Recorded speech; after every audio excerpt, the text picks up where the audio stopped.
Sus Jawa dan pakar ilmu kejiwaan. Langsung saja ya, saya bahas mengenai video kali ini. Dalam video kali ini, saya akan meluruskan kepercayaan yang sudah dipercayai oleh banyak orang dan tetap digunakan secara turun-temurun. Namun, hal itu tidak sepenuhnya benar. Bahkan bisa saya katakan bahwa hal tersebut terlalu berlebihan. Apakah itu Mbak Fitri? Seringkali saya mendapatkan pertanyaan dan pernyataan dari klien saya yang menanyakan soal kehilangan barang yang dianggapnya berharga seperti uang, emas, atau barang elektronik yang lainnya. Kebanyakan saat mereka datang ke saya ini sebelumnya sudah pernah terlebih dahulu datang ke paranormal A, paranormal B, paranormal C dengan kasus yang sama tentunya untuk mengetahui siapakah pencurinya. Dari beberapa paranormal yang sudah didatangi tersebut, kebanyakan mereka menyebutkan ciri-ciri si pelaku.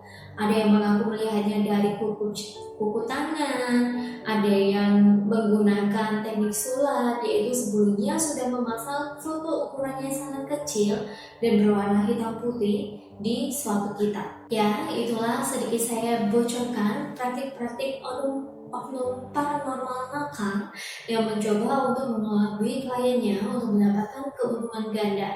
Mengapa saya sebutkan keuntungan ganda? Ya jelas ganda, karena keuntungan yang pertama, dia mendapatkan uang dari klien tersebut. Dan yang kedua, dia mendapatkan gelar sana sakti karena bisa melihat wujud orang yang tertuduh atau dianggap melakukan pencurian. Namun dosanya juga double. Satu, dosa karena berbohong. Yang kedua, dosa karena memfitnah.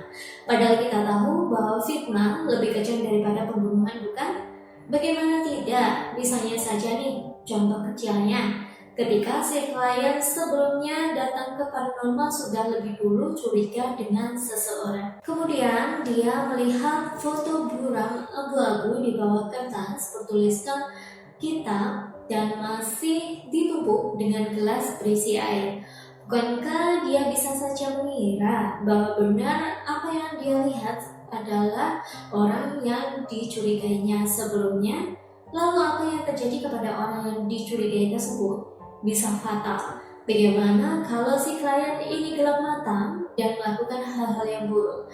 Apa ini tidak menjadi berbahaya bagi orang yang dicurigai? Jadi bagaimana? Sebenarnya paranormal punya kemampuan untuk melihat si pencuri atau tidak? Sebelumnya begini, tindakan pencurian itu kan memang masuk ranah pidana. Sebelum saya membahas lebih lanjut, kalian harus tahu terlebih dahulu bahwasanya ilmu batin, kekuatan gaib atau supranatural tidak selamanya bisa diandalkan untuk pelacakan tindakan kejahatan.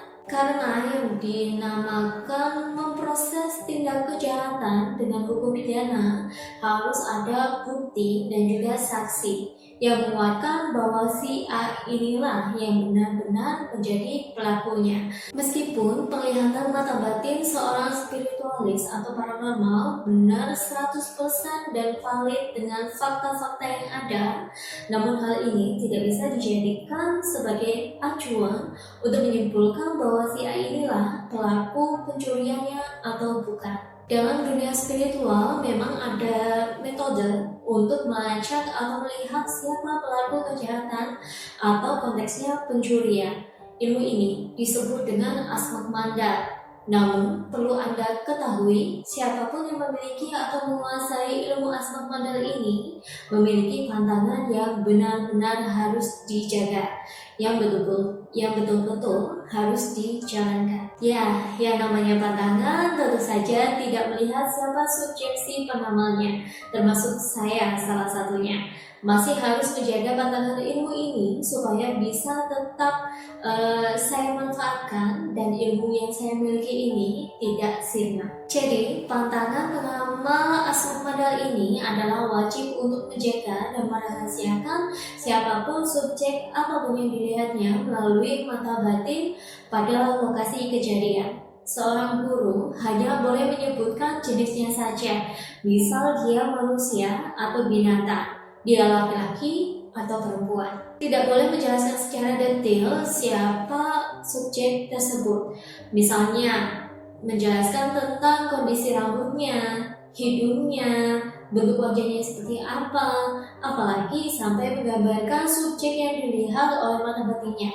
Hal itu tidak boleh sama sekali. Saya yakin guru-guru yang mengajarkan Asmat Mandala ini selalu memperingatkan murid-muridnya untuk lebih berhati-hati menggunakan ilmu yang satu ini, karena sifatnya dapat menuduh seperti Asmat Mandala ini. Demikian pula guru saya, sehingga penangannya pun demikian. Dan hal ini pun yang berkaitan erat dengan etika keparanormalan, yang mana salah satunya menyebutkan bahwa seorang guru spiritual yang bijaksana tidak akan pernah menerangkan siapa pelaku kejahatan, karena dia terikat dengan etika agama, yaitu menuduh tanpa bukti adalah fitnah.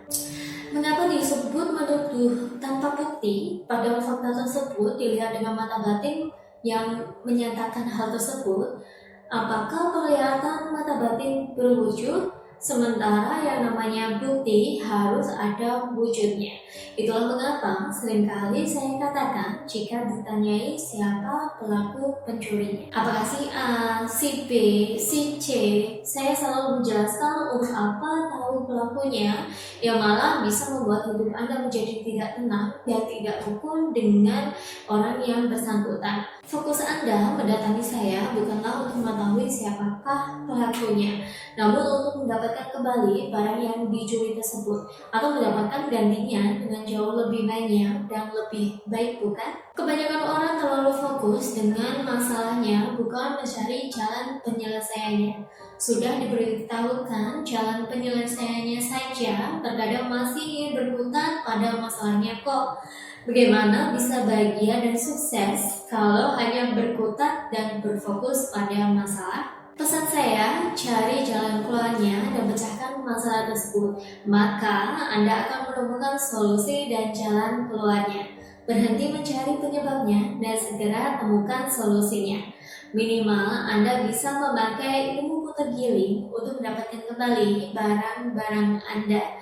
Itu pun barang yang sudah dicuri atau hilang adalah sebuah benda, bukan alat tukar seperti uang. Bisa dipahami ya saudaraku semua atas apa yang saya sampaikan pada kesempatan kali ini. Terima kasih sudah menonton. Saya Mbak Witri, Ratu Susuk Jawa dan pakar ilmu kejawen.